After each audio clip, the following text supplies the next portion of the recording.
Hey, it's Jen Eden here, and today I'm talking macros versus calorie counting. And Jen, which one is gonna get me to get your arms? No, but I do hear that a lot. In midlife, Jen, like how am I shedding the weight? Am I counting macros? Am I counting calories? Because everyone that I know is giving me a different answer. And so here's what I want to explain to you that I teach in the Sugar Freedom Method. Yeah, and that is I need you to think about, I'm going to say it, chemicals over calories. Chemicals.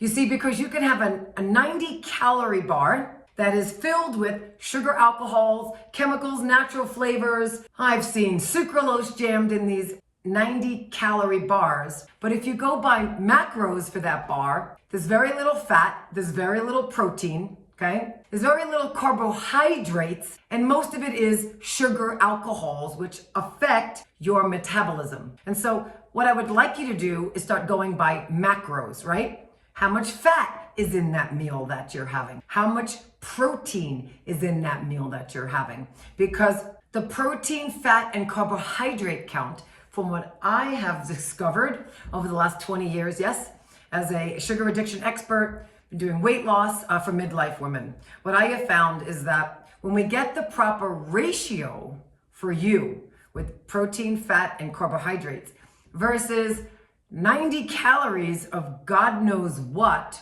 your body's gonna shift and change. You're gonna sleep better, you're gonna have more energy, because why? The truth is, in midlife, we need to focus more on our protein and our fat while still having carbohydrate there, the good carbohydrates, yes? But it's not so much about always being in a calorie deficit, and that is the truth. Women who come see us, yeah, in the Sugar Freedom Method, what I find is they're so calorie sensitive, like, hey Jen, I'm eating about 1,000 calories a day and I'm not losing a pound. And when I actually get them to eat a little bit more in calories, but we are only focused on upping their protein, getting way more fat in their diet, and getting really good carbohydrates like sweet potatoes, yes? Sometimes women can tolerate quinoa, brown rice.